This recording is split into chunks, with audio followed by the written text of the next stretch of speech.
type into your little calculator the square root of -80. Some of you will have actual square root buttons. Others of you will have to click like shift or second. Depends on what you have. X squared. So second or shift x squared. And again, I'm asking you to find the square root of -80. Type it in your calculator. What'd you get?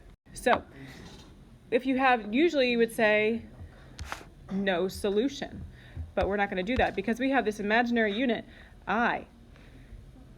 It's literally I for imaginary, yes. Which is defined as the square root of -1. So it allows you to break up square roots of negative numbers. This is useful when working with square roots of negative numbers, okay? Tomorrow we'll work more with pure imaginary numbers in the form a plus bi, where a is the real number and bi is the imaginary part. That's supposed to have an I. All right. So we're going to deal with the square root of -80. We're not going to say no solution, error, no. Nope. Not going to do that because we're going to break it up with the square root of -1. Since I stands for the square root of -1, we're going to rewrite it as square root of -1 times square root of whatever that is, 80. Break that down. 80 will have to be broken down further. Simplify it like we did last week, and then the square root of -1 will become an I. All right. So I'm going to zoom in. There we go. Okay, so your friend here, square root of -80. We are not going to leave as no solution or error. Don't say that to me ever. Okay, because we just find the answers of everything in Algebra 2. Okay, we're going to break this down. You can break it down by doing the square root of -1 times the square root of 80. And the square root of -1 we are learning today is I. It stands for the imaginary number that mathematicians, yes, made up. Okay, so I. I didn't do it though, so don't be mad at me. I root 80. And you can't leave it like this because the square root of 80 does break down. We learned about this last week. So you need to think about, talk to your table. I wrote a new list over there because I erased my big one. Or maybe you have a list from the earlier week, last week. What is the largest perfect square that 80 divides by? Figure that out. Is it 16? I think so. Yeah, because it would do 4. That's not high enough, so 16 goes a little bigger. So we're going to keep that I out in front, and we're going to rewrite it as the square root of 16 times the square root of 5, right? Okay, and this is the same as last week. You know, I know there's an I out in front. No one's going to panic about it. It's just there, okay? What is the square root of 16? 4. Okay. I'm about to switch up the order on you. It's going to be 4i root 5. Because just like you wouldn't say x4, you don't say I4. So we want to put the 4 first and then I, because that's just how we math. And so this is it. All right, we're going to start with the square root of -9. So we're going to show a lot of work on the first couple. Then you'll see me show less work as we go. Okay, we can break this up with the square root of -1 times the square root of just 9. Okay, 9 though, what do you know about 9? It's perfect square. Yeah, so I'm actually going to write it in red because it's perfect square. What is square root of 9? 3. Okay, so this is just 3, and then we know square root of -1 is I. You do not have to do plus or minus, by the way, because we do not have equations right now. When you have equations, like we did on Friday, that's when you do plus or minus. So on your next one, number 10, again, the first thing you do is you deal with the I situation. You have a negative. If you were to type this in your calculator, it'd say error. So we're going to fix that. And we're going to break out as square root of -1 times square root of 5. What is the square root of -1? I. What about the square root of 5? Your perfect squares are 1, 4, 9, 16, and so on. 1 doesn't help you. Does it divide by 4? No. So this is as far as it goes. I root 5. I know you're like, but wait, I thought we had to put the number first. Well, yeah, if it actually comes out of a root. But if it's still in the root, you leave it out in front like this, I root 5. So you're only going to see me put it out in front if there was like something, you had a perfect square, you took the root of it, so on, okay? I'm going to bibbity bop over to number 11. Okay, so I'm going to show less work this time. No one panic. There's a negative. What's going to come out? What comes out in front when there's a negative? Yeah, square root of negative 1. I'll show the work again, I guess. Okay, square root of negative 1. And if you want to do this every time, you certainly can. Square root of negative 1 times square root of 32. So one thing at a time. This becomes I root 32. All right, great. Now you got to find the perfect. So now we're going to try to deal with 32 because we already dealt with the negative. So can you chat at your table about 32? What does it divide by? The largest perfect square. Huzzah, 16. I agree. Okay, so keep your eye. Square root of 16 times what? 2. Okay, square root of 16, you know the answer of that is 4. I put that one first because it's tacky if you don't. So 4i root 2. Remember, when you take a square root of something that's perfect, the root goes away. So the square root of 16, that radical sign is gone. But the 2 root keeps it. Okay, last one. Yikes, I don't know much about that number. Okay, so bring out your I. Again, so I'm going to go a little faster. This time I'm going to skip straight to this. Because I have a negative, I know it would break down the square root of negative 1. It's just I root 192, okay? You need to get to that point where you're able to skip right ahead. If you want to write the square root of negative 1 every time, you can, but you don't have to. All right, so now you got to figure out 192. So find the perfect it divides by. It's going to be one of the first 10. Guess and check, figure it out. Madeline says 64. 64 times what? 3? Okay, so I root 64. I was for the perfect first root 3. Again, you know what the square root of 64 is. It's 8, and then you have an I still, so 8i root 3. I would encourage you to try not to do everything all at once. You don't make little mistakes. Bring out the I first, then deal with the rest. Still going to isolate this squared term. You'll take the square root of both sides, making sure to put a plus or minus after you take the square root. All right? Here we go.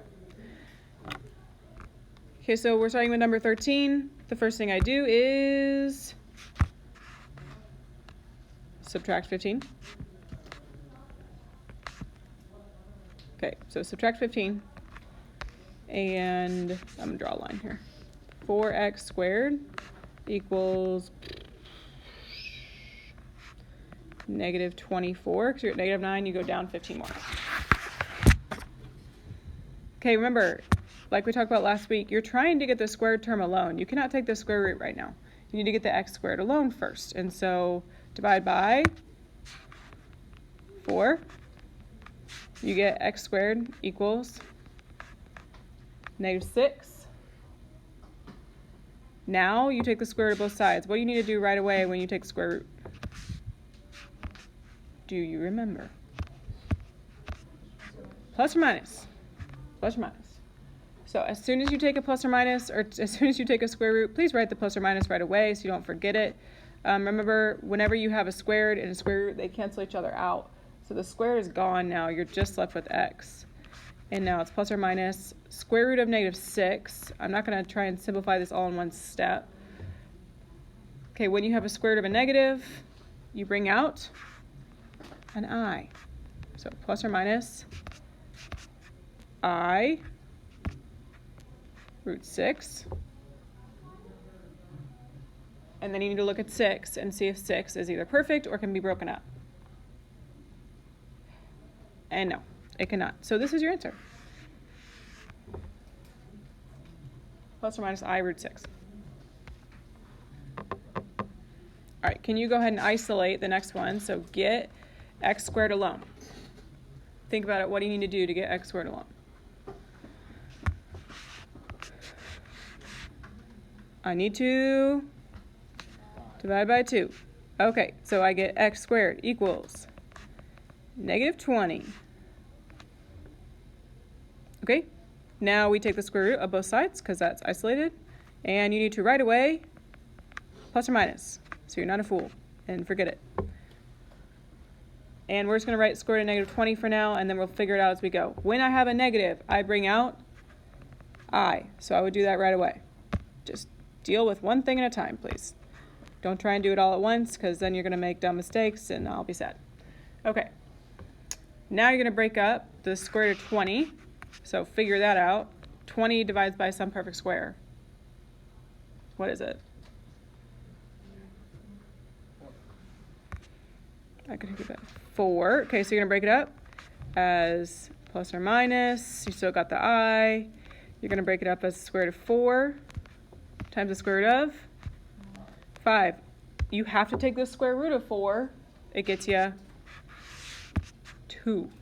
Okay, so plus or minus 2i root 5. And that's still there because it doesn't go down any further. But make sure that the 2 comes out of a root because, again, you took the square root of 4. That's a perfect. The root is gone. All right. Last one. You were trying to get the squared term alone. Here it is. Unless I gotta go. Figure that out.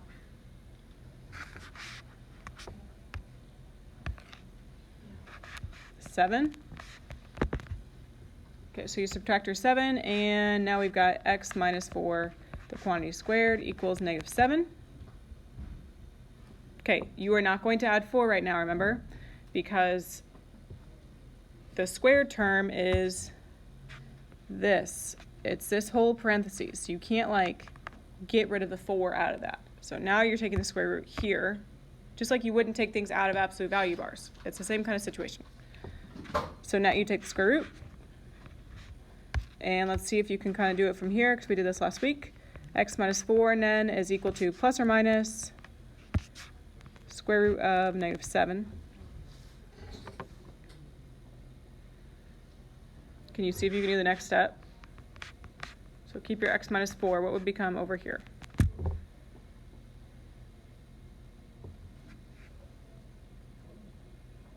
If you have a square root of a negative number, you get I root 7. Sorry, it's kind of small. And then lastly, remember the last step is from last week, you have to do what with the 4? You add it over. Can I add it to the 7? No, because 7 isn't a root, so you have to bring it, like, leave it out in front. Oh, and 7 doesn't simplify, which is why I didn't break it down. It's a prime number. So 4 stays here. It's not a perfect square, but I'm writing it in red so you see it.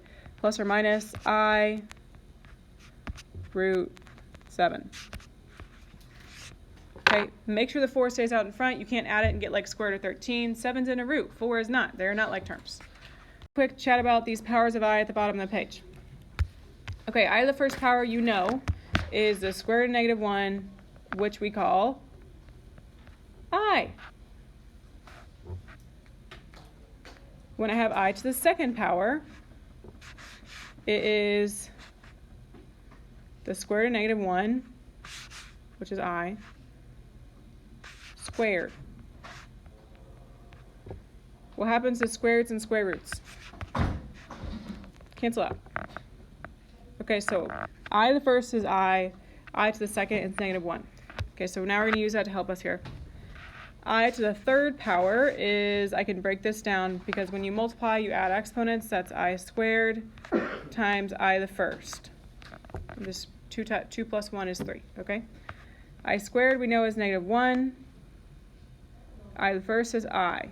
So if I multiply those two together, negative 1 times I, you get negative I. Yep. Okay.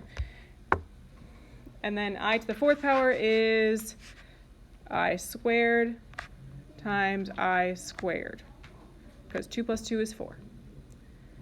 I squared is negative 1, so negative 1 times negative 1 is what?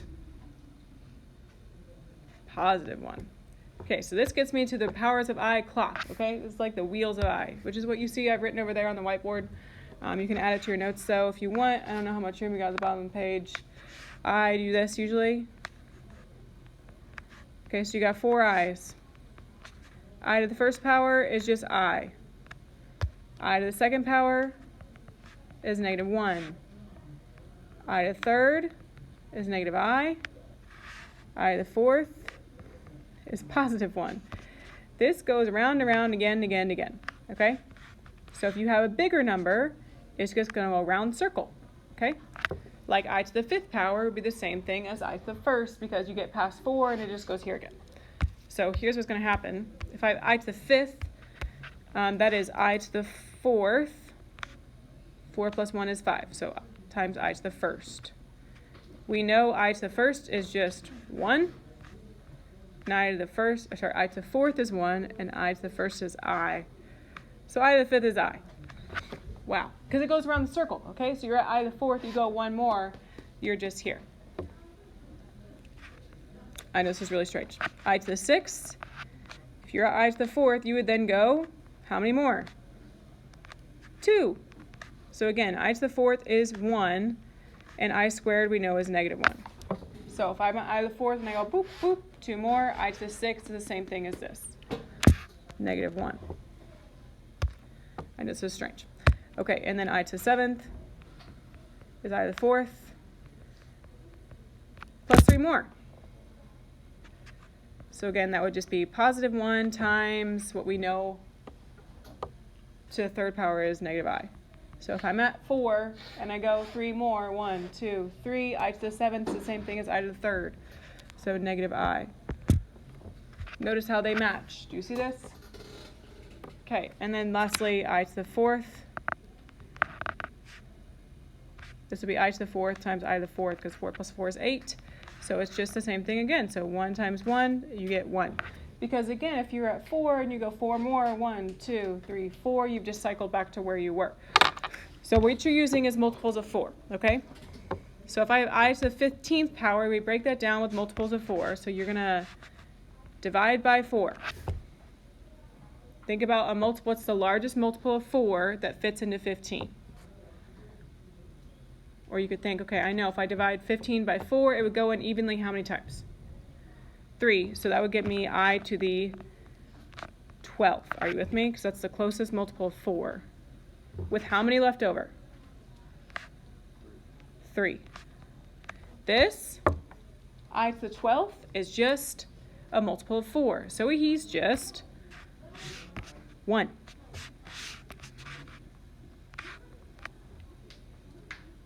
I to the 3rd, we know is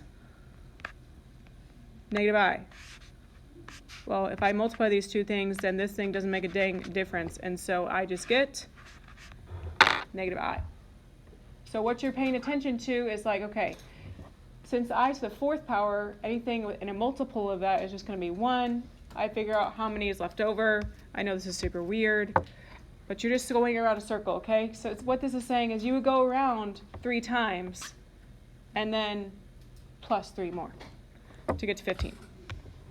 It's just a clock. Okay, so again, you divide by 4.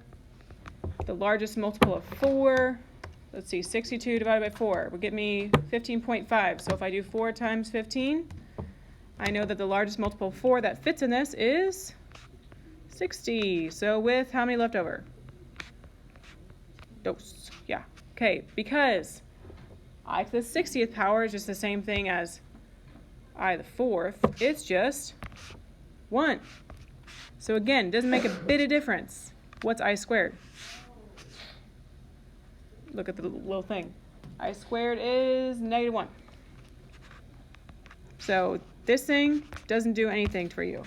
So what actually matters is that. Okay? Whatever you have left over, this is what matters. The I squared, the I to the 3rd, whatever your leftover is, how many more times it would cycle. Okay? It's really strange. It's the first time you're seeing it.